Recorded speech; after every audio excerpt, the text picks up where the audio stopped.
Informativo Mundial das Missões. De volta à escola. Os pais de Daniela desejavam que ela tivesse um diploma universitário, mas ela não gostava da ideia. Mesmo assim, para agradá-los, ingressou no curso de língua russa, mas logo abandonou a faculdade. Daniela continuou a vida, se casou com um adventista, aceitou a mensagem bíblica e conseguiu um emprego de call center. Ela era feliz em casa, mas entediada no trabalho. Se arrependia de não ter feito uma faculdade. Porém, sua rotina foi quebrada quando teve um filho e conseguiu uma licença maternidade de 3 anos. Perto do fim da licença, ela já pensava em encontrar outro emprego, mas a falta de uma graduação limitava suas opções. Foi então que o seu pai a lembrou novamente da universidade e de retornar aos estudos. Daniela argumentou que não tinha tempo, mas acabou tomando coragem e se inscrevendo em um vestibular. Ela iria prestar vestibular para o curso de psicologia em uma grande universidade em Belgrado, na Sérvia. Mas então surgiu um problema. A prova do vestibular foi marcada para o sábado, o dia sagrado de Deus. E então, Daniela teve que desistir daquela universidade. Mas ela teve uma ideia: se inscrever no vestibular de uma universidade que a prova não caísse no sábado, e depois de um tempo pedir transferência para a Universidade de Belgrado. Ela encontrou uma boa universidade na cidade de Novi Sad e conseguiu ser aprovada no exame de primeira. O ano seguinte foi extremamente agitado, mas Daniela conseguiu se virar com a ajuda de sua família. Ela não sabia como aguentaria o segundo ano, mas então a empresa que trabalhava entrou em crise e a demitiu. Daniela viu isso como uma bênção, porque teria mais tempo para as aulas e para a família. Daniela se formou em psicologia em outubro de 2018 e hoje está feliz em ser coordenadora da ADRA em um centro de mulheres refugiadas em Belgrado. Parte da oferta do trimestre irá ajudar a construir uma igreja próxima deste centro de refugiados na Sérvia. Sejamos liberais.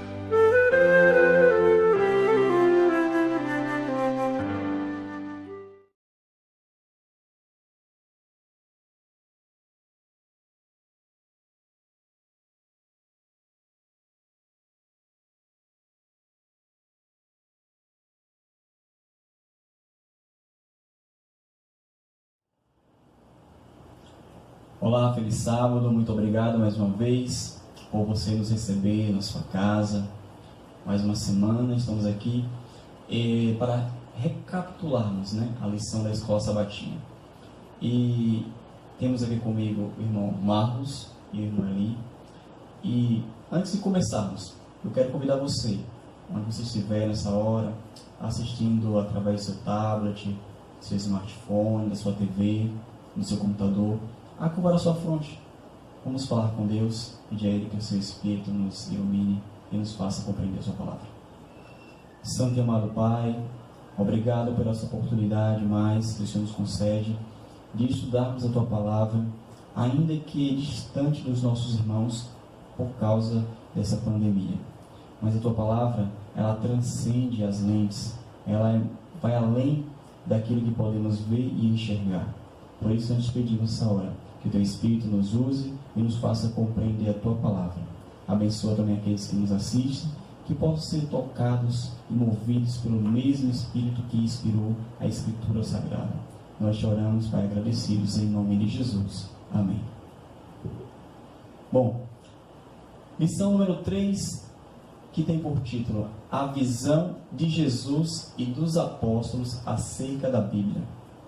O verso da semana você pode nos acompanhar também, abrindo a sua Bíblia no capítulo 4 de Mateus, e o versículo 4 que diz: Jesus, porém, respondeu: está escrito, não só de pão viverá o homem, mas de toda palavra que procede da boca de Deus.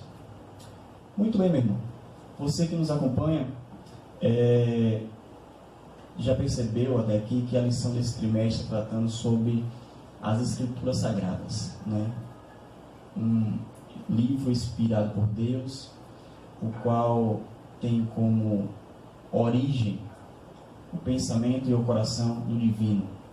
Mas ele usou homens, assim como eu e você, para que registrasse sua palavra, para que ela chegasse não só no contexto daqueles dias, mas nos dias atuais também.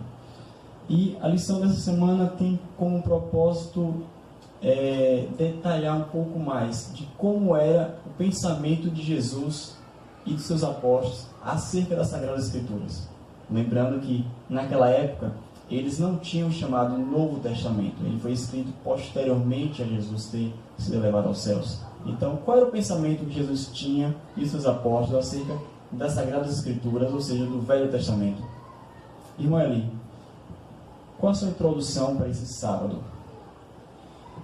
Nós estamos vivendo em uma era pós-moderna em que muitos, em sua pretensão, dizendo ser tão sábios, têm dito que a Bíblia é preciso que se tenha uma forma de reinterpretar a Bíblia. De maneira que a Bíblia, eles dizem que a Bíblia foi escrita há algum tempo atrás e é preciso que seja analisado que algumas coisas não são exatamente como a gente está acostumado a ouvir. Ou seja, não tem a mesma credibilidade que teve antes. Exatamente, é como se fosse assim, olha, isso aqui não parece ter muita lógica não. É como se estivesse passando pelo crivo da peneira humana os feitos divinos, digamos assim. E isso é muito perigoso, tem levado, infelizmente, até alguns líderes religiosos a pensar dessa forma, que por eliminar parte aqui, outra parte ali, passa a levar à dúvida toda a Escritura, porque a Bíblia, a própria Bíblia diz no livro de 2 Timóteo, capítulo 3, verso 16, não diz assim, algumas partes da Bíblia, não. Toda a Escritura é divinamente inspirada, toda, ela toda, não é aquele pedaço isolado, não. E quando agora vem essa ideologia de reinterpretar a Bíblia de forma que, não, isso aqui acho que não é bem dessa forma, é muito perigoso. Irmão Marlos? Diante do século XXI, alguns interpretadores da Bíblia se tornaram um pouco céticos a respeito dela. Infelizmente, vivemos em um mundo onde a cultura e a tradição ela tem tentado sobressair diante das Sagradas Escrituras. Mas nenhum livro jamais poderá sobressair sobre a Palavra de Deus. A Palavra de Deus ela se sobressai diante de qualquer livro. É interessante notarmos que, como o irmão falou, que toda a Palavra de Deus ela é inspirada, divinamente inspirada. A Palavra de Deus é o próprio autor, é a revelação do maior autor da história deste mundo, que se chama Jesus. A revelação da Palavra de Deus é a forma como Deus lida com o pecado. Ela continua validada e eternamente. Amém. O interessante quando a gente passa como eu falei agora há pouco, é como se estivesse passando pelo crivo da peneira humana a Bíblia, a gente começa então a eliminar aquilo que nós não conseguimos explicar, somente a Palavra de Deus que se explica. Aí eu pensando, porque se for olhar pela lógica de que não, é impossível, como é que Deus iria criar o mundo em 6 dias, ou então apenas pela palavra e surgiu algo do nada?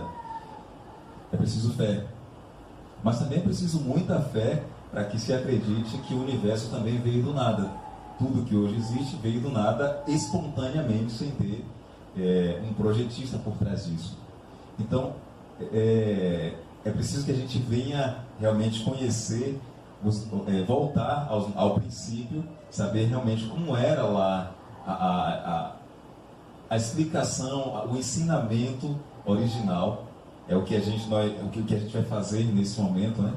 De voltar às origens, saber como era que Jesus entendia, mostrava, apresentava o ensinamento bíblico para os seus discípulos, para as pessoas naquela época, como os discípulos também entendiam, é o que iremos estudar um pouco mais a fundo nesse momento, então. Muito bem.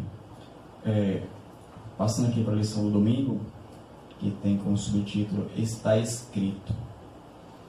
A lição do domingo, ela traz um relato bem curioso, né? Que é justamente quando Jesus, logo após ele ser batizado, né, e ser levado pelo Espírito Santo ao deserto da Galileia, ele é tentado após um jejum de 40 dias, né? Jesus passou 40 dias, 40 noites ali sem comer e sem beber, e após esse período de jejum, de conexão com o Pai, já que o jejum não era uma greve de fome, se podemos assim dizer, né? Mas uma forma de desconectar, desintoxicar o corpo e a mente e conectar-se com o divino. E ele foi então tentado por Satanás. Mas como é que ele se saiu, né? Como é que Jesus saiu naquele momento? Ele procurou uma explicação lógica para dar a Satanás, ou ele foi buscar essa resposta às indagações de Satanás nas Sagradas Escrituras? É como você falou agora há pouco, que Jesus ele estava em conexão com o Pai. E é como se você estivesse andando demais com alguém, e você passa então a refletir os traços desse alguém, né? Jesus, ele havia se afastado, foi para o deserto, estava ali em conexão com o Pai. No momento que ele estava com fome, Satanás veio com essa tentação. Se você é realmente filho de Deus, faça com que essas pedras se transformem em pão. Aos olhos humanos, ele poderia transformar aquelas pedras em pão para provar que ele tinha poder suficiente, mas a gente vê que ele simplesmente usou o que estava escrito. Nem só de pão vive o homem, mas de toda palavra que procede da boca de Deus. Ele não procurou argumentar, mas eu acho que... Não. A autoridade para Jesus era a Bíblia. Está escrito. Não só de pão vive o homem, mas de toda palavra que procede da boca de Deus. E até as outras tentações que o inimigo trouxe a ele novamente, a resposta dele, a autoridade, estava sempre na Bíblia. O Velho Testamento era a Bíblia que eles tinham, mas a Bíblia está escrito. Note que a autoridade de Jesus ao dizer está escrito. Que autoridade! Eu percebo que através da palavra do Senhor, em nenhum momento eu vejo o nosso Senhor Jesus Cristo, mesmo sendo Deus, usar os seus poderes sem o consentimento do seu Pai. Em nenhum momento encontramos Jesus usando os seus poderes de forma aleatória, sem antes consultar o Pai. Observe que, assim como foi com Jesus, Satanás também, muitas das vezes, é conosco.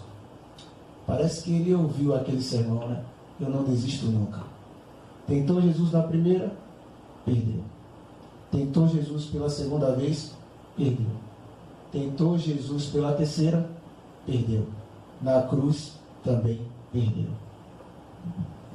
E o interessante é que a gente pode pensar, eu vou estudar a palavra de Deus, vou estudar a Bíblia, eu vou... Não vou nem dizer a expressão estudar, mas muitas vezes a gente fala, vou ler a Bíblia. Se Jesus apenas fosse um leitor da Bíblia, ele poderia ceder no momento em que Satanás, já que você conhece a Bíblia, lá também está escrito, quando ele tentou fazer com que Jesus se atirasse abaixo daquele penhasco, e olha, está escrito que aos seus anjos dará ordem ao seu respeito para que te guarde. E Jesus respondeu, também está escrito que não tentarás o Senhor teu Deus. Então não é apenas ser um conhecedor, mas também um praticante da verdade, que está escrito, pesquisar exatamente o que está escrito. Pertinente aí a sua colocação, observe que o ambiente, o momento era propício, caso Jesus viesse ceder à tentação.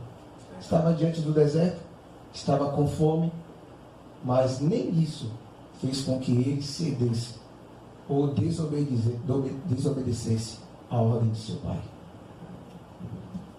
Então, nós podemos então fazer uma conclusão aqui com relação ao domingo, que Jesus, né, mesmo sendo Deus, não ousou, né, usar os seus poderes como Deus, antes utilizou a própria palavra, que era a sua palavra não escrita, para se defender, né, sempre dizendo que estava escrito, ou seja, fazendo remissão às suas respostas, sempre às escrituras sagradas, né? Não vamos encontrar isso em nenhuma outra parte da Bíblia, onde Jesus utilizasse de filosofias vãs para se defender de acusações levianamente, né? Mas sempre mostrando que está escrito. Foi assim em outras passagens, não só nessa aqui também. Era como se fosse simplesmente a palavra nua e crua. Exato. Vamos lá na segunda-feira. Jesus e a lei. E então, irmãos, Jesus e a lei. Jesus, ele veio, alguns dizem que nós vivemos hoje uma nova era. Uma era onde vivemos pela graça, né? E ainda chamam de que a lei que existe, chamada Lei de Moisés, foi dada para os hebreus, né? Quando saíram do Egito. Na verdade, a lei não era de Moisés, nunca foi. Moisés foi um mero redator da lei, né? O legislador sempre foi Deus, o dono da lei. Mas, culturalmente, ficou conhecida como Lei de Moisés. A pergunta é: Jesus e a lei eram compatíveis, ou Jesus ele usava os seus mecanismos divinos, ou por ser Deus, descumpriu ou revogou alguma parte da lei? Em nenhum momento nós encontramos Jesus abolindo ou revogando a lei. Ele disse que veio para cumprir. A lei do Senhor, ela é eterna. Como conheceríamos o pecado se não fosse por meio da lei? Lógico que nós somos salvos pela graça, mas a lei requer obediência. Mas eu só consigo obedecer quando eu amo. Eu lembro que quando criança, minha mãe sempre dava instruções para determinadas coisas. E se não cumprisse, aquilo te levaria a uma consequência. Então eu tinha que obedecer porque eu amava minha mãe e amo minha mãe. Da mesma forma é a palavra de Deus. Eu só consigo cumpri-la se eu amar a Jesus. E isso requer totalmente a minha obediência. Interessante é que nós, adventistas do sétimo dia, somos muitas vezes taxados por algumas pessoas como fariseus, porque buscamos cumprir a lei, buscamos obedecer a palavra de Deus. A palavra de Deus é lei, e lei é para ser cumprida, para ser obedecida. E, como você acabou de citar, nós somos salvos pela graça. Mas, quando Deus pede algo, o pedido de Deus é uma ordem. E é preciso que você obedeça o seu Senhor para mostrar realmente quem é o seu Senhor.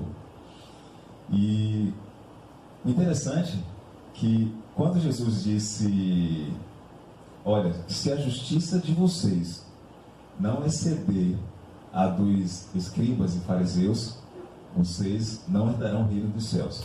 E teve uma parte no capítulo 23 de Mateus capítulo 23, versos 2 e 3, Jesus veio falando uma parte sobre os fariseus, e aí disse assim: tudo que eles ordenarem, tudo que eles disserem, obedeçam, façam. Agora, jamais procedam da forma como eles procedem, porque eles mandam, mas não fazem.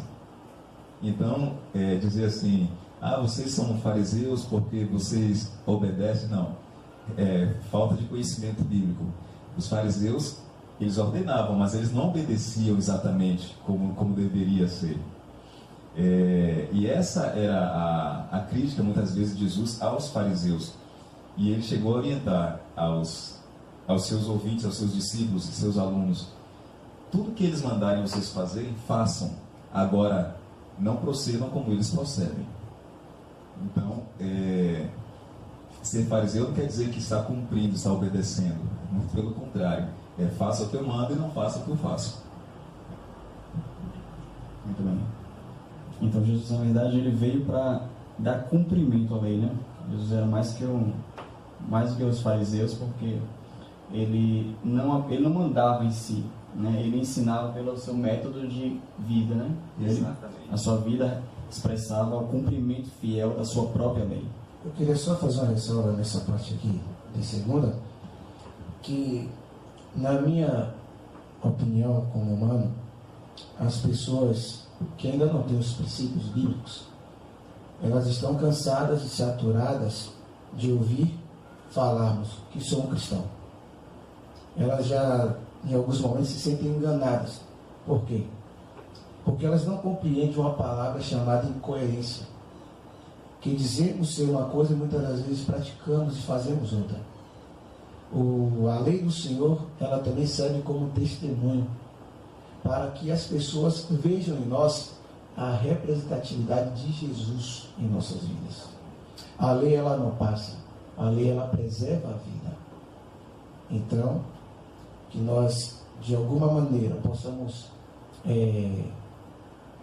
melhorar os nossos conceitos, tá? E na nossa vivência para com Cristo. O testemunho, ele é eficaz do que muitas palavras. Muito bem, vamos passar aqui para a terça-feira, que tem como subtítulo Jesus e todas as Escrituras. E aí eu peço licença aqui para ler esse início do primeiro parágrafo. Após a morte de Cristo, seus seguidores ficaram confusos e em dúvida. Como isso pode acontecer? O que significava a sua morte? De acordo com Lucas, Jesus apareceu a ele 2 vezes. Primeiramente, a 2 dos seus discípulos, né, que estavam a caminho de Emaús, e depois aos outros. Né? Em 2 ocasiões diferentes, Jesus explicou como tudo havia se cumprido das profecias do Antigo Testamento. E a pergunta é: qual o link, né, que a gente consegue fazer entre Jesus e as Escrituras? Novamente, repetindo para os nossos ouvintes, né, principalmente aqueles que não são adventistas, na época de Jesus não existia a Bíblia como nós temos hoje, né, Velho e Novo Testamento fragmentado, e sim apenas o Velho Testamento, perdão. Então era quando a Bíblia fala no Velho Testamento, está falando nas Escrituras, né, que até os dias de Jesus eram presentes. Então eu pergunto, qual é esse link que a gente faz entre o cumprimento de fato, né, das Escrituras e Jesus? O interessante nessa parte aqui, como você acabou de fazer essa introdução, que é aqueles 2 que iam caminhando ali, como vem no relato de Lucas capítulo 24, que eles iam comentando sobre o ocorrido recente, né, em Jerusalém, e de repente o próprio Jesus se aproxima e começa então a fazer parte daquela conversa. E vocês estão falando de que mesmo? E eles dizem: não é possível que você é o único aqui, forasteiro, que não sabe o que aconteceu em Jerusalém nesses últimos dias, que mataram um inocente. Começa a explicar, e nós achamos que seria ele que iria redimir Israel. E Jesus começa então a explicar para eles. A Bíblia vem falando assim, Jesus disse, é como se fossem outras palavras, em nosso linguajar: ou será que vocês demoram tanto para entender? Porque não estava escrito que era necessário que o Cristo padecesse. E começou então a explicar, discorrendo sobre os profetas, o que sobre o próprio Cristo estava escrito. E Jesus mostrava, fazendo então esse link, né, sempre trazendo autoridade nas Escrituras. Aí quando a Bíblia fala assim, muitas vezes eles se referiam a Moisés, ou melhor, a lei e os profetas. Quando falava a lei, estava geralmente se referindo ao Pentateuco, que eram os 5 primeiros livros de Moisés, escritos por Moisés. E quando falava os profetas, eram os demais livros do Velho Testamento. Então não chamava de Velho Testamento, porque só tinha um único Testamento. É uma expressão nova, né? É uma expressão nova. Então dizia, por isso que ele disse, não pensem vocês que vêm revogar a lei ou os profetas. Em outras palavras, não pensem vocês que vêm mudar a palavra, ou mudar a Bíblia, digamos assim. Eu vim cumprir, eu vim realmente obedecer o que de mim estava escrito. E Jesus então começou a explicar para aqueles dois homens o que estava escrito a respeito dele mesmo. E conta um relato que quando chegou na aldeia de Emaús, e aqueles dois pararam para entrar, e Jesus fez menção de que iria continuar. Então eles, peraí, não, que é isso? Fica aqui um pouco, passa essa noite com a gente, porque já é tarde, a noite está chegando, a estrada é perigosa. Fica aqui com a gente pelo menos essa noite. E Jesus então aceitou o convite, ficou com eles, até que no momento da refeição, do partir do pão, eles conheceram que ali, quem estava explicando as escrituras para ele, era o próprio Mestre, o próprio Jesus ressurreto. E Jesus de repente sumiu. É interessante que Jesus é a própria revelação das Escrituras. Hoje, diante da sociedade, eu vejo muitos buscando a revelação disso, a revelação daquilo. Não.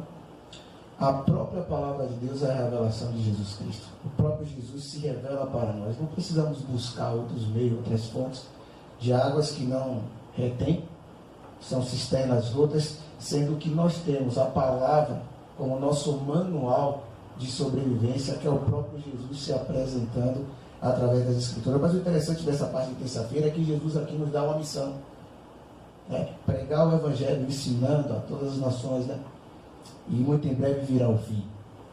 Eu acredito que falta pouco para o Evangelho ser concluído e para que o nosso Senhor Jesus regresse. Nós precisamos, independente de opiniões, de cultura ou tradições, de que pessoas não concordem ou discordem, nós temos que apresentar a palavra do Senhor, sim, como manual de salvação para muitas vidas, para muitas pessoas. Louvado seja Deus que nós temos a liberdade de tê-la em nossas mãos. Mas chegará o dia, queridos, que ela será tirada de nós. E tudo aquilo que estudamos, tudo aquilo que escavamos, estará aqui, anexado e armazenado nas nossas mentes.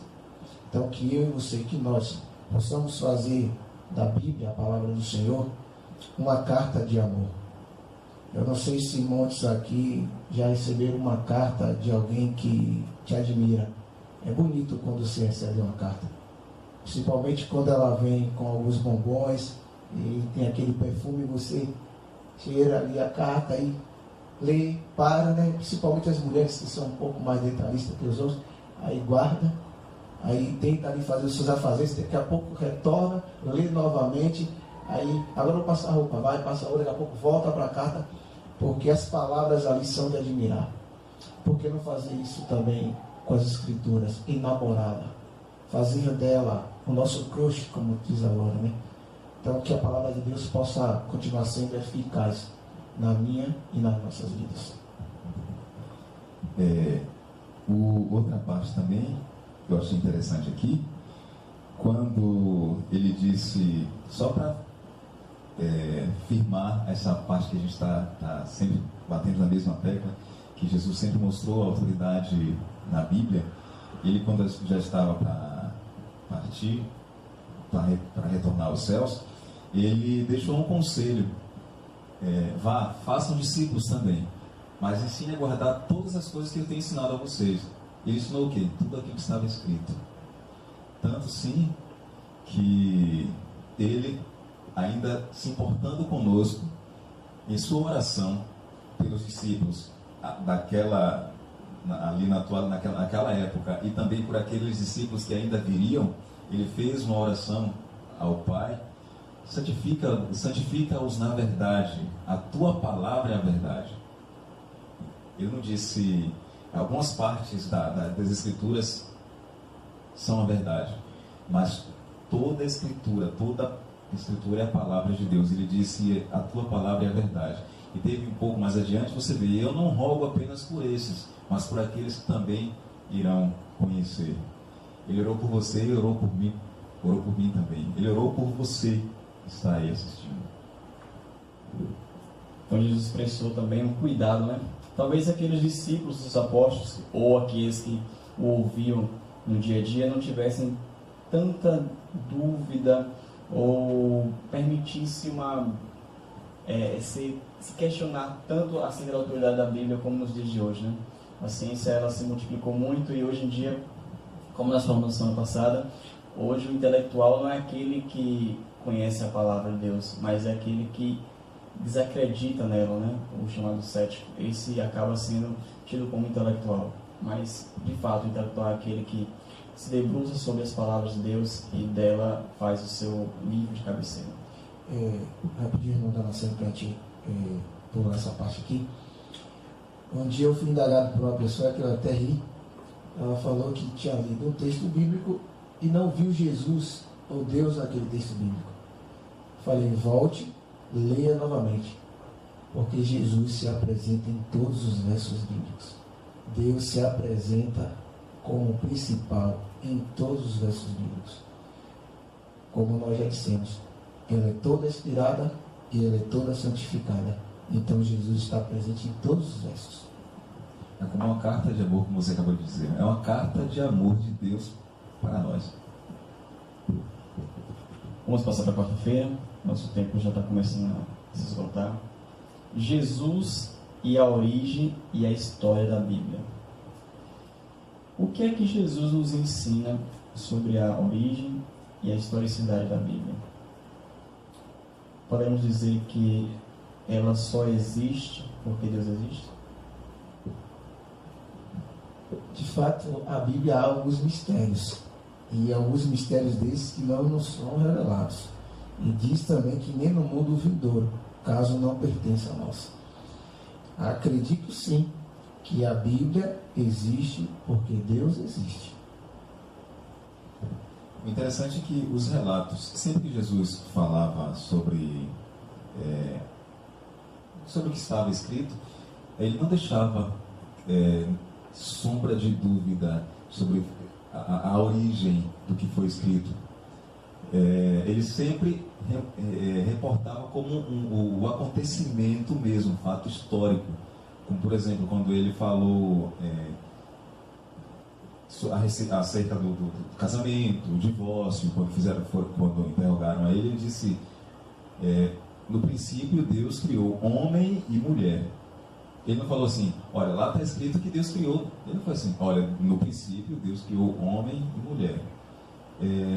Quando ele falou também a respeito sobre os dias de Noé, sobre o dilúvio, que fazendo o link, e até esse link a gente pode trazer para os nossos dias, e ele disse, assim como foi nos dias de Noé, ele não falou assim, assim como contam a história aí ele falou isso, assim como foi lá nos dias de Noé, comiam, bebiam, casavam, se davam-se em casamento, até que veio o dilúvio, como em outras palavras, saiu devastando tudo, pegou quase todos de surpresa. E ele, quando falou, se reportou aos acontecimentos, aí eu chamo de acontecimentos porque ele deixou claro, isso, na forma como ele falava, que não era, digamos assim, um conto de carochinha. Não era um fato desconhecido. Não era um fato desconhecido, era algo que realmente era um relato histórico. Não era algo que hoje em dia, com a onda de reinterpretação da Bíblia, diz, será que isso realmente aconteceu? Bem, acho que não foi bem assim. Não foi bem como Jesus explicava. Jesus explicava exatamente como foi ao pé da letra o relato bíblico, o relato histórico, as Escrituras. Observe a veracidade da palavra, né? Ela impacta. Hoje, diante de faculdades de teologia, eu percebo que muitos deles são incrédulos. Eles acham que, não forma de crítica, mas eles acham que essa questão de mar vermelho, essa questão de Jonas passar 3 dias dentro de uma barriga de peixe, tudo isso é simbolismo. Tudo isso não existiu. Tudo isso foi apenas para concluir algum pedaço da história. É muito triste quando somos indagados com algumas perguntas e nós não temos respostas de imediato. E aí falamos assim, tal dia eu te dou essa resposta. Eu vou estudar sobre esse assunto para depois te falar. Essa não deveria ser uma forma de resposta para com aqueles que têm, entre aspas, suas dúvidas bíblicas. Já deveríamos ter, de fato, as respostas, no ditado popular, na ponta da língua. Quer ver? Alguém nos pergunta assim: por que você é adventista? Qual seria a nossa resposta? Por que eu sou adventista? Por que estou aqui? De onde eu vim? Para onde eu vou? Qual é o meu propósito aqui? Então nós temos que ter em mente isso armazenado de forma bastante coerente para sabermos dizer por que de fato estamos aqui, por que de fato obedecemos e guardamos a lei que assim o Senhor nos ordena. Conta também aqui na nosso manual, na lição, de que um estudioso do Novo Testamento, fazendo várias pesquisas, ele conseguiu encontrar cerca de 2.688 citações referentes ao Velho Testamento. Ele encontrou no Novo Testamento. Então, assim, os próprios apóstolos e evangelistas, os escritores do Novo Testamento, quando eles citavam algo a respeito do plano divino, eles faziam muitas referências ao que eles já conheciam, que estava escrito no Velho Testamento, que era a Bíblia que eles conheciam, e que se confirmava então ali naquele momento, no Novo. Então, podemos dizer que o Novo Testamento está confirmando tudo aquilo que estava escrito no Velho Testamento. É como se fosse assim, a Bíblia, vamos trazer agora ao nosso contexto, a própria Bíblia se confirma de capa a capa. Muito bem, nosso tempo já se esgotou. Eu vou dar 1 minuto para cada um fazer as considerações finais, depois nós concluímos. Eu gostaria de fazer um apelo à minha amada igreja. Aproveite esse momento de quarentena, tá? Esse momento aí de isolamento social, e medite mais na palavra do Senhor. Procure estudar, procure examinar, procure escavar, tirar suas dúvidas, porque este tem sido um momento propício para nós. Nós estamos tendo mais tempo, e isso tem, de alguma maneira, nos fortalecido nesta caminhada diante dessa pandemia que estamos vivendo. Somente buscando, somente se relacionando e fazendo a nossa Bíblia, o nosso manual de sobrevivência, sobreviveremos e superaremos a pandemia. Muitos dos estudiosos e filósofos da atualidade procuram em seu, vamos dizer, tão enredado de conhecimentos pós-modernos e filosóficos, terminam muitas vezes colocando em dúvida a veracidade bíblica. Mas a Bíblia, por si só, ela se testifica. E a Bíblia diz: o temor do Senhor é o princípio da sabedoria. Então, todo conhecimento sem Deus é nada, é vão. Porque a origem, o princípio do saber é primeiramente crer e acreditar, confiar em Deus. Esse é o princípio do saber. Então não adianta usar argumento tal, esse ou aquilo, se eu procurar fugir daquilo que é a minha origem, que está aqui, a palavra de Deus, que é o princípio de tudo. Muito bem, quero agradecer aos meus companheiros que estiveram aqui conosco, debatendo um pouco mais, da lição da Escola Sabatina da semana. E a você que nos assiste, você que acredita que Jesus é Deus, você que acredita que Jesus morreu na cruz para pagar os preços pelos meus e pelos seus pecados. Você que acredita que um dia ele vai voltar, saiba de uma coisa: ninguém mais, ninguém menos do que ele endossou as Escrituras. Ele o disse, que ela é a palavra de Deus, que ela é a verdade e que ela é a vida. Se você crê nisso, peço que você gaste mais tempo estudando a palavra do Senhor. Ele tem um propósito para você na sua vida. E nesses dias de isolamento social, onde você muitas vezes fica com o tempo ocioso, abra a Bíblia, peça a Jesus que toque no seu coração e que te dê a resposta que você precisa. Ele te ama e Ele quer te salvar. Vamos orar? Vamos ali? Santo Deus, obrigado, Senhor, por mais este estudo, no qual vimos exemplos que o Senhor Jesus nos deixou, que os nossos patriarcas também deixaram, mostrando a veracidade da palavra divina. Que façamos, Senhor Deus, o mesmo, que estejamos sempre buscando conhecer, entender a Tua palavra, para que nossa vida seja um reflexo da verdade, da Tua palavra, que através da nossa vida possamos levar este conhecimento para aquelas pessoas que ainda não tiveram essa oportunidade. Nós oramos em nome de Jesus. Amém.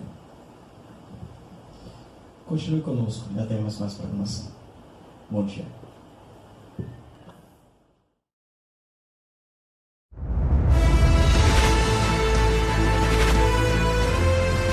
Provai e vede. História de hoje: coração aquecido. Eu sou o pastor Yuri Gramacho, da Igreja Adventista do Sétimo Dia. E um dos momentos mais marcantes do meu ministério aconteceu quando eu passava nessa ponte, sobre o rio Tol, na periferia da capital da Mongólia, em Nisir, cidade de Ulaanbaatar. Esse era o caminho que eu percorria diariamente para ir trabalhar no campo missionário em Nisir.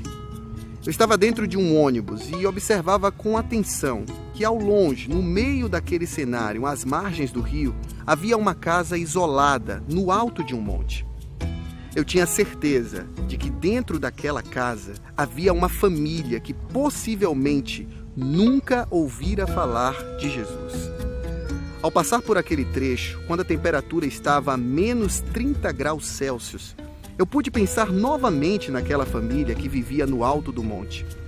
Me lembrei do texto bíblico de Isaías, capítulo 52, verso 7, que diz: "Quão formosos são sobre os montes os pés daquele que anuncia as boas novas." Eu me angustiava com o fato de que talvez não fosse possível levar a mensagem da volta de Jesus para aquela família. Os dias se passaram e, mesmo andando em várias oportunidades pela comunidade, não consegui encontrar aquele endereço, mas continuava intercedendo por aquela família em minhas orações. Só para vocês conhecerem um pouquinho a realidade da vida aqui na Mongólia, eu estou dentro de uma ger. Essa aqui é a tradicional tenda mongol, como vocês podem ver.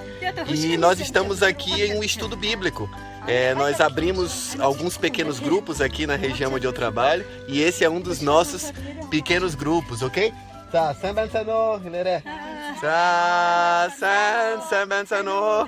Nós iniciamos então uma campanha evangelística naquele lugar, promovendo atendimentos médicos gratuitos, cursos diversos como aulas de inglês, corte e costura e palestras sobre vários temas, incluindo o alcoolismo.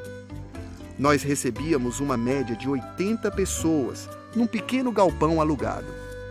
No meio daquelas pessoas, uma senhora de aproximadamente 80 anos se destacava por estar presente todas as noites do evangelismo, assentada logo na primeira fila. Os seus olhos brilhavam ao ouvir pela primeira vez em sua vida a história da cruz. Foi então que eu me aproximei dela, me apresentei e soube que se chamava Yandin. Dias depois, ela mesma me convidou para fazer-lhe uma visita em sua casa.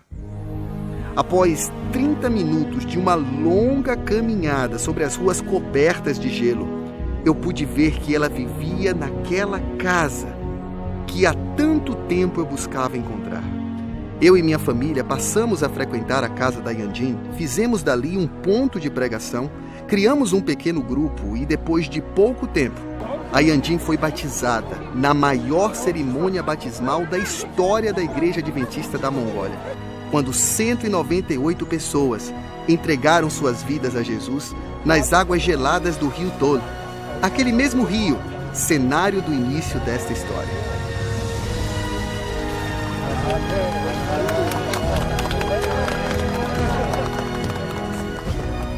Meu querido irmão, minha querida irmã, as missões mundiais têm nos proporcionado histórias de milagres maravilhosas. E é por isso que nós contamos com a sua fidelidade nos dízimos e nas ofertas, para que possamos continuar com essa obra missionária tão importante nos confins da terra. E agora eu quero convidar toda a igreja a participar desse momento especial de adoração através dos dízimos e ofertas. Borhan taneger bolegever, boltogar, amtsatsga, utsetske. Provai e vede.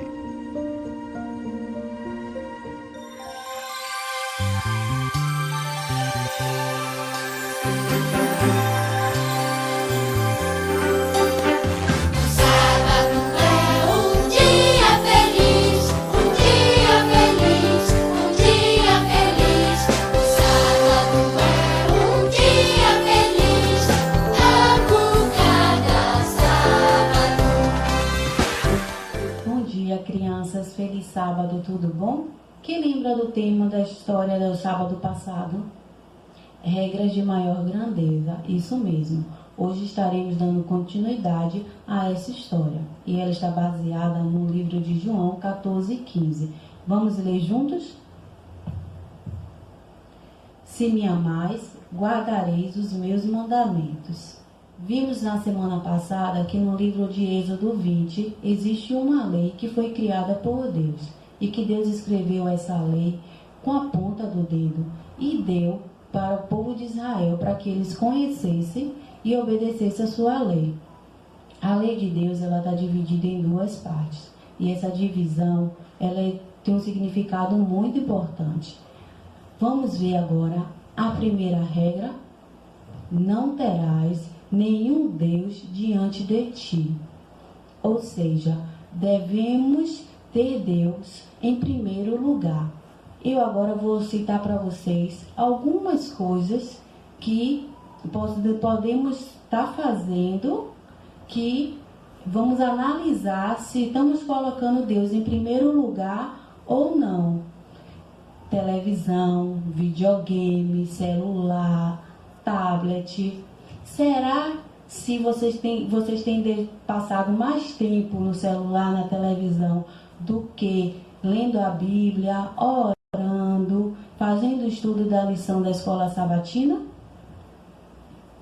Temos também a regra número 2, que ela nos diz que não devemos fazer imagem de esculturas. Mas, será que devemos, crianças, rir ou então desfazer de alguma pessoa que adora algum ídolo? Não. Deus ele nos ensina que nós devemos ajudar e ensinar o seu mandamento para essas pessoas com amor e com carinho. Mas por que não devemos adorar ídolos? Porque eles não escutam as nossas orações. Eles não enxergam o que está ao redor. E eles são criados por homens. Devemos exclusivamente adorar ao Deus do céu, o nosso Criador. E a terceira regra, crianças, é que não devemos falar o nome de Deus em vão. Ou seja, o nome de Deus, ele é especial, é santo. Não devemos utilizar de qualquer forma. Devemos utilizar nas orações, nos cânticos, nos nossos devocionais. Não podemos usar o nome de Deus como brincadeiras, como piadas, porque o nome de Deus é santo. E nessa historinha, Deus nos diz que nós somos mordomos. E como mordomos, devemos obedecer a sua lei. Então, vamos ler novamente o versinho da história de hoje. Se me amais, guardareis os meus mandamentos. Vamos orar, crianças? Querido Papai do céu, obrigado, Senhor, pelas tuas leis, pelos teus mandamentos que o Senhor criaste para nós. Nos ajuda a ser mordomos e obedecer a tua lei. Em nome de Jesus, amém.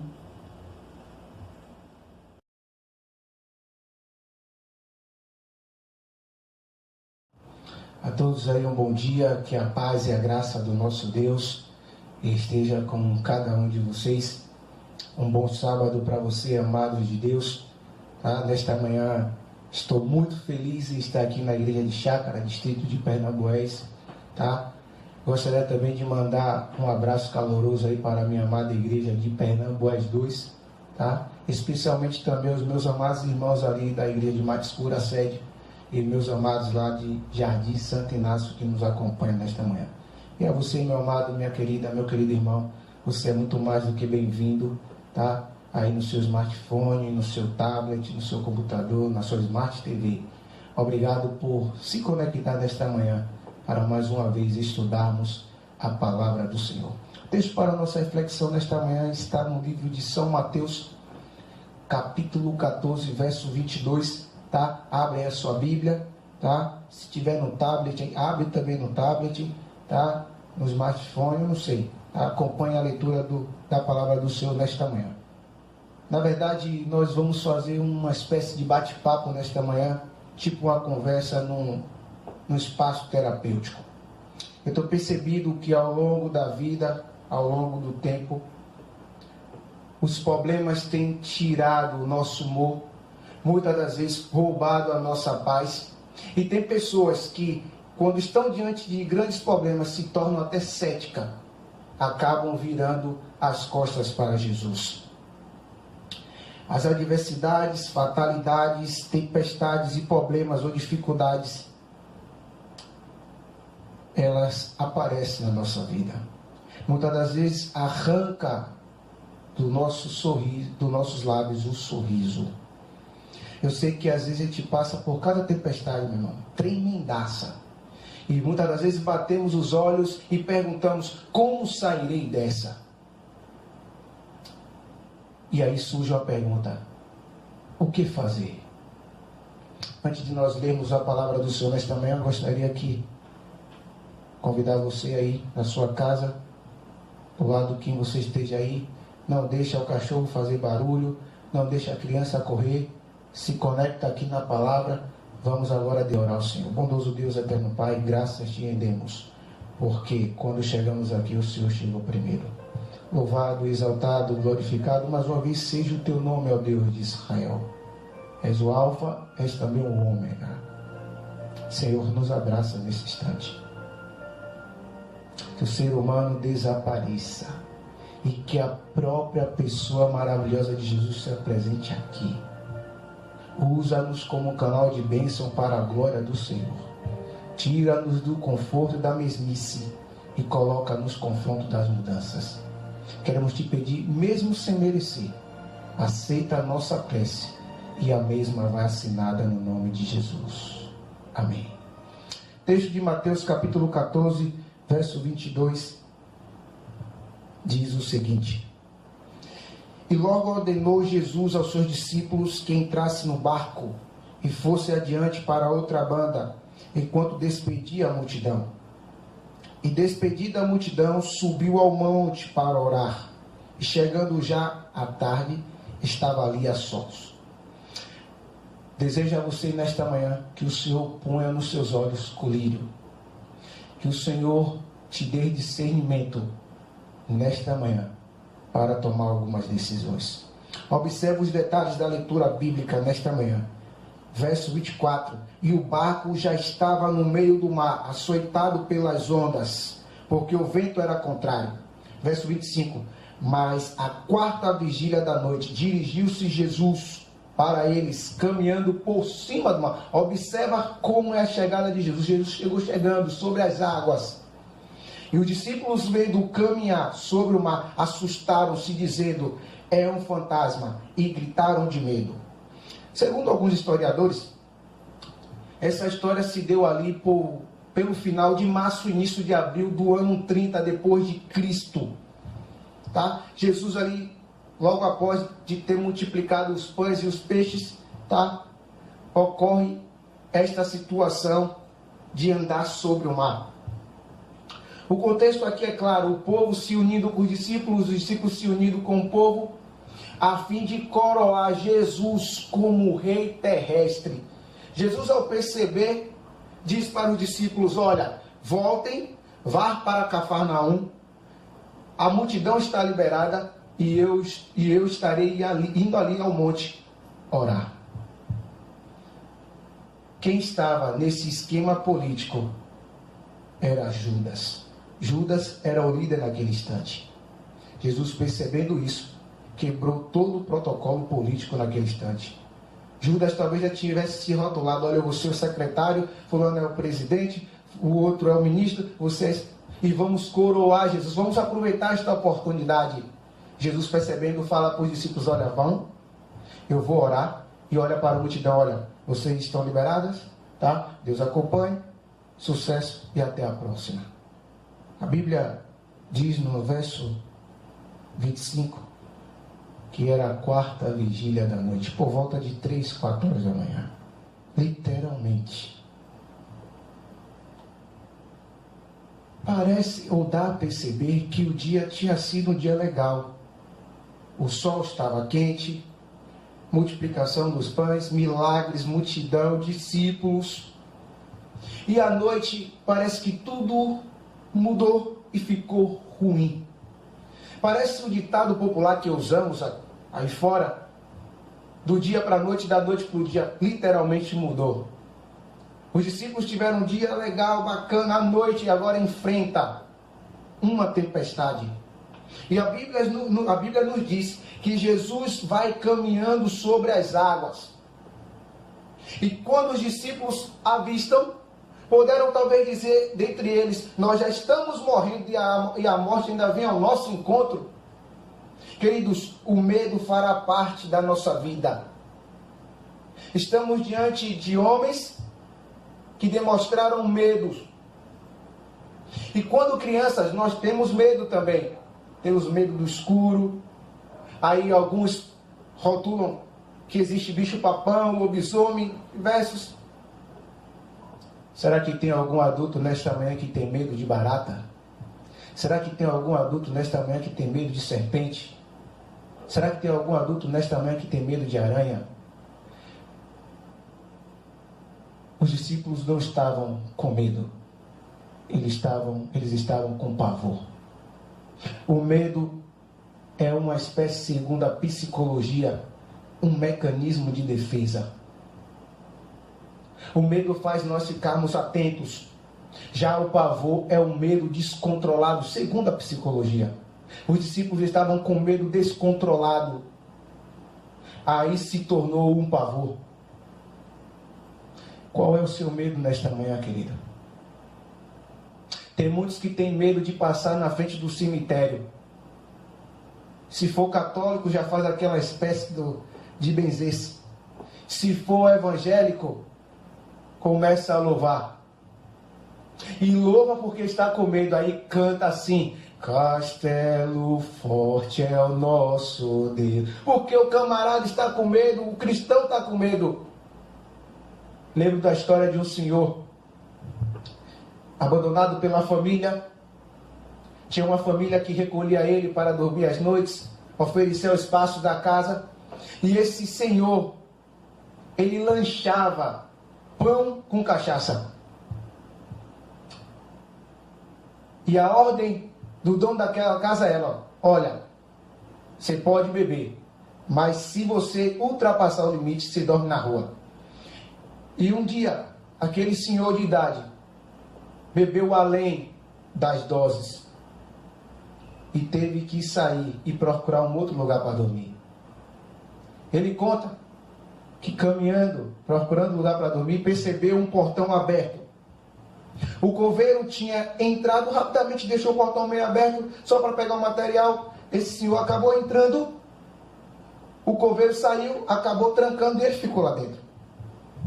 E ele diz que apagou, literalmente apagou, e deitou numa espécie, um lugar retangular, sem colchão, sem o cobertor, e se assustou em algum momento da madrugada e percebeu que estava em uma sepultura. Levantou-se e foi até o muro do cemitério. Subiu em uma parte e olhou por cima do muro. E ouviu uma zoada seguinte. Uim, uim, uim. Uma espécie de bicicleta. Sabe aquelas bicicletas sem graxa? Tá? E aí foi subindo. Quando ele percebeu, era um padeiro com cestos de pão na frente, com cestos de pão atrás. De repente ele fez... O padeiro olhou para trás, ele... Ei! E ele conta que foi pão para tudo quanto é lado. E diz ele que até hoje procura o padeiro. Sabe, queridos, o que nós temos medo é de morrer. Porque nós não fomos feitos para morrer. Mas por causa dos pecados, por causa da separação, a morte se tornou uma consequência. Mas louvado seja o Senhor, porque Ele nos promete que um dia seremos imortais, seremos eternos. Louvado seja Deus por isso. Estamos diante de uma grande pandemia, onde está devastando, matando. Mas eu queria levar você a um pequeno detalhe. Naquele barco só tinha homens. Tem muitas pessoas que têm medo do navio, do barco, de viajar. Tem medo de viajar em voos, em ônibus. Qual é o teu medo nesta manhã? Que tipo de fé eu e você temos? Porque estamos diante de grandes adversidades. Estamos diante de grandes problemas. E muitas das vezes a nossa fé, ela é tão pequena que fazem até duvidarmos do poder de Deus. Mas não faça isso. Por mais que sua fé seja pequena, continue exercendo. Eu talvez falo nesta manhã para alguém que tem problemas, assim como eu tenho. Talvez problemas aos nossos olhos invencíveis, mas aos olhos de Deus, tudo pode, porque Deus é o Deus dos impossíveis. Eu queria te dizer nesta manhã, em nome de Jesus, diante dos problemas, de pé, diante de Deus, de joelhos. Eu não sei o que você tem passado, o que você tem atravessado. Talvez as tuas lágrimas, os teus clamores, as suas lutas, as suas dificuldades. Mas eu gostaria de perguntar nesta manhã, queridinho, aonde Jesus está presente, pode haver dificuldade? Pode haver problemas? Porque os discípulos caminhavam com Jesus, estavam com Jesus, mas de repente estava diante de um problema. Não poderia, e não poderia pregar nessa manhã que a Bíblia é demagógica, porque não é. Porque problemas tem aqueles que não têm Cristo, problemas também tem aqueles que têm Cristo. E talvez você se pergunte, então, Marlos, qual é a diferença de ter Cristo e de não ter Ele diante dos problemas? Eu te respondo nesta manhã. Quando não temos Cristo, é uma espécie de ferida. Ela sangra, dói, envenena e mata. Mas o sofrimento diante de Deus, estando com Cristo, é uma ferida pura, sangra, dói, mas no final só restam as cicatrizes. E cicatrizes não dói mais. E hoje eu e você percebemos e olhamos para algumas cicatrizes na nossa vida e rimos dela, lembrando do dia em que a ferida estava aberta. Do que você precisa nesta manhã, querido? Qual é o milagre que você precisa nesta manhã? Um dia eu ouvi alguém dizer: estou decepcionado com Deus. Deixa eu te perguntar, pode Deus decepcionar alguém? O que é impossível para Deus? Aproveite esse momento da quarentena, querido. Aproveite esse momento de isolamento social. Busque mais o Senhor, se fortaleça, se entregue a Ele, examine a palavra, tenha um relacionamento íntimo com o Senhor Jesus. Aproveita este momento, fortalece a sua fé, a sua confiança. Não vire as costas para Ele, não. Porque o mesmo Jesus que abriu o mar vermelho, o mesmo Jesus que conservou a vida de Jonas durante 3 dias na barriga de um peixe, o mesmo Jesus que fez Lázaro ser ressuscitado, a filha de Jairo, será que Ele não tem poder para resolver o problema do coronavírus? Será que Ele não tem poder para resolver o problema do seu lar, do seu casamento? Talvez eu vos falo para alguma mulher nesta manhã que tem chorado e só o Senhor tem assistido nas suas lutas, porque está vendo o casamento à beira da separação. Talvez eu vos falo para alguma mãe nesta manhã que tem chorado porque vê o seu filho longe dos caminhos do Senhor. Talvez eu vos falo para alguma família nesta manhã que está sendo destruída pelo inimigo. Talvez eu vos falo para alguém que está desempregado, tem faltado alimento, tem faltado recursos e você não sabe o que fazer. Uma coisa é atravessar os problemas sem Deus, outra coisa é atravessar os problemas com Deus. Não desista, permaneça firme, exercite a sua fé, continue confiando em Deus, depositando assim a sua esperança nele.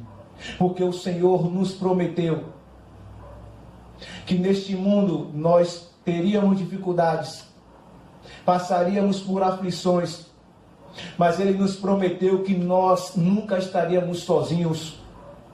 Felizes são os lares que têm a certeza de que Jesus está presente. Felizes são os casamentos que têm a certeza de que Jesus está presente.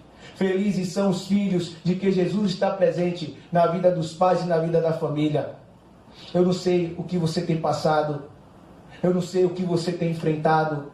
Talvez você olha para um lado, olha para o outro, tenta buscar solução, tenta ver caminhos e não sabe o que fazer. A fé está um pouco balançada. Tem desacreditado do Senhor Jesus. Tem deixado de ler Bíblia, tem deixado de orar, tem deixado de buscar. Talvez não vê uma luz no final do túnel. Talvez não vê esperança diante dos problemas. Queridos, o meu e o seu problema não é nada para Jesus. Os discípulos estavam diante daquele problema, daquela situação, em meio ao alto mar. Observe, ao alto mar. Talvez você ache que seus problemas é como uma avalanche, é como ondas gigantescas. Queridos, continua num propósito, continua firme. Tudo isso vai passar. Logo, logo estaremos retornando à nossa normalidade. Logo, logo estaremos bem pertinho do céu. Jesus voltando. E nós subimos para o encontro com Ele. Qual será a sua decisão nesta manhã? Qual será a sua resposta para Jesus nesta manhã? Qual a decisão que você tomará nesta manhã? Talvez eu vos falo para alguém que está chorando neste momento. Talvez eu vos falo para alguém que está atravessando pelo vale de sombra da morte. Talvez eu vos falo para você, querido, para você, querida, que está com problemas de depressão. Talvez tem noites sem dormir, só as lágrimas, as dores e as aflições. Muitas das vezes chora sem motivo, sem saber o real sentido. Eu quero dizer para você nesta manhã que Jesus está bem aí, pertinho de você. Eu quero dizer para você, querida irmã, nesta manhã, continua orando, continua entregando o seu casamento nas mãos do Senhor. Não desista, não deixe o inimigo vencer. Pisa na cabeça dele, coloca ele no lugar onde ele deve estar, debaixo da sola dos vossos pés. Porque o mesmo Jesus que esteve com os discípulos, o mesmo Jesus que esteve andando sobre o mar, o mesmo Jesus que esteve ali diante daquela situação, o mesmo Jesus que estava ali com a multidão, é o mesmo Jesus que está aí comigo, está com você. Confia, continua crendo e o milagre ocorrerá. Está mais do que na hora de nós nos volvermos para o Senhor, melhorar o nosso relacionamento, colocá-lo como primeiro na nossa vida, dedicar mais tempo a Ele. Está na hora de levantarmos a nossa bandeira neste período que estamos atravessando, mostrar quem realmente somos, mostrar de que lado nós estamos, levar esperança, conforto e consolo aos corações, mostrar para as pessoas de que Jesus está no controle e nada foge do controle dele. Mostrar para as pessoas de que o Senhor vai voltar e que o Senhor deseja levá-los para o céu e de que o Senhor quer dar paz, quer continuar estendendo a esperança, mas além disso tudo, oferecendo a salvação. Eu gostaria de finalizar contando a experiência de uma mulher, uma experiência triste. Mas olha só o segredo de ter um relacionamento com Jesus diante das adversidades e dificuldades que esta vida nos ofereça. Conheci a história de uma mulher no interior aqui da Bahia. E um grupo de irmãos foram visitá-la em uma tarde. Quando os irmãos chegam, uma irmã percebe nas paredes da sua casa vários quadros com as fotos de alguns meninos. E a irmã pergunta: são seus filhos? Ela diz: são os meus filhos. Mas deixa eu contar a história dos meus filhos. Esse daqui, quando completou 18 anos de idade, o pai deu uma moto de presente. Em uma cidade como essa aqui, tranquila e vazia, principalmente na rua que moramos, bastante tranquila, em uma tarde, veio um caminhão desgovernado e imprensa o meu filho sobre a parede e o mata. Estava ali agora o de 8 anos de idade. Sentiu uma dor no pé da barriga, levou para o médico passou o medicamento, disse: não, deve ser alguma cólica, é coisa simples. Retornou para casa, não cuidou, virou um apendicite e esse menino morreu. Restou agora as gêmeas de 7 anos de idade. Em uma tarde de domingo, uma delas estava no aniversário de uma coleguinha da escola. E o pai chega para outra e fala: filhinha, vamos buscar a sua irmãzinha? Vamos sim, papai. E ambos se deslocaram até o local onde estava a outra irmãzinha. Pegaram a menininha, colocaram no carro e, voltando para casa, um carro desgovernado com um homem alcoolizado bate sobre o carro daquela família e mata aquelas 2 menininhas. Essa mulher perdeu 4 filhos em intervalos de pouco tempo. E a pergunta que fizeram para aquela mulher, eu nunca vi uma resposta tão ousada diante de uma grande adversidade, diante de um grande problema. E alguém pergunta para aquela mulher: e como fica a vida? E aquela mulher olhou e disse as seguintes palavras, sustentada por Jesus. Meu querido, minha querida irmã, nesta manhã, qual é o teu verdadeiro problema? Qual é o teu medo? Que tamanho é a sua fé? Porque eu vejo uma mulher perder 4 filhos, atravessar momentos sombrios desta vida, poderia duvidar do poder de Deus, poderia remungar de Deus, poderia amaldiçoar Deus, mas ela olha com olhar fitos em Jesus e diz: a minha vida está sustentada por Deus. Qual será a tua resposta nesta manhã para Deus amado? Qual a decisão que você vai tomar nesta manhã? De que lado você está? Vamos vencer. Porque com Cristo nós não vamos ganhar. Com Cristo nós já ganhamos. Eu gostaria de concluir usando o livro de Sofonias, no capítulo 3, no verso 17. Olha só que o profeta diz: segure a tua bênção e não deixe ninguém tomar. O Senhor, teu Deus, está no meio de ti, poderoso para te salvar. Ele se deleitará em ti com alegria. Calar-se-ão por seu amor, regozijar com ti com júbilo. Não existe nada nesta vida que o Senhor não possa resolver.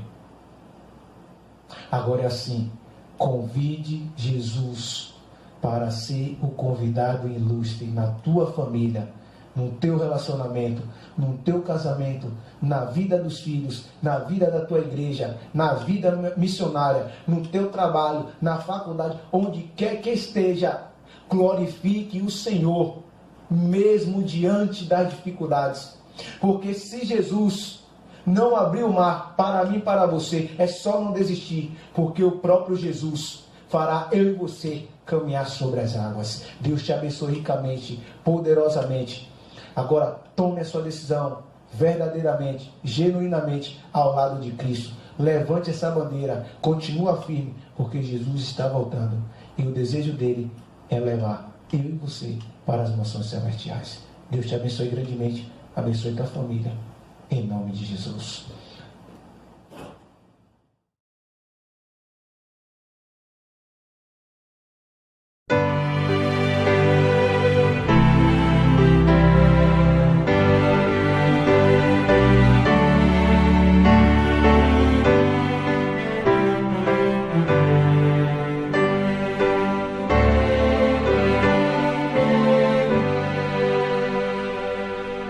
Salvador benigno,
bondoso Deus, eterno Pai.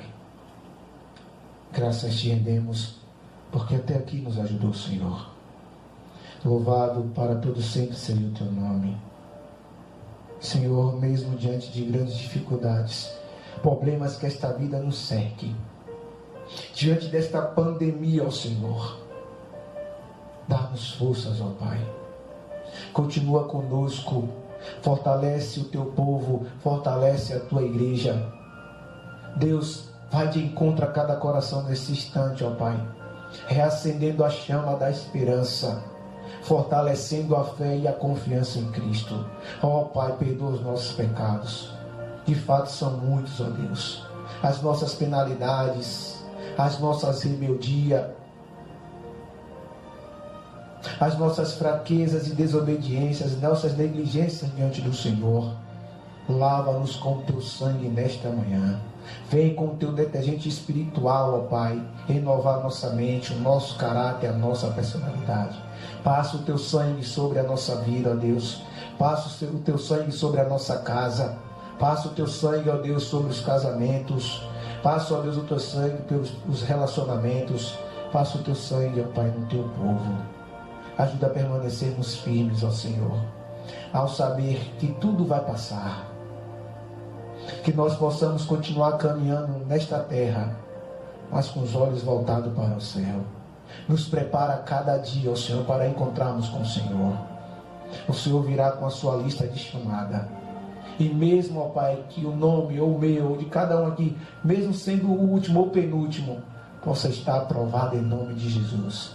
Viveremos eternamente contigo. Ó Senhor, mas o Senhor também chorará pelos aqueles que não serão salvos. Tenha misericórdia, ó Pai. Não queremos ser a causa das suas lágrimas. O único lugar, ó Pai, que não poderemos ser substituídos é se nós não estivermos lá no céu. Deus, prepara-nos, por favor. Ajuda a reorganizarmos a nossa vida, a colocar o Senhor como o primeiro na nossa vida, como o centro da nossa vida, ser a prioridade. Ajuda a enamorarmos com o Senhor, a fazermos somente a tua vontade, teu querido. Entregamos tudo em tuas mãos. Queremos terminar essa prece e a mesma vacinada no nome de Jesus.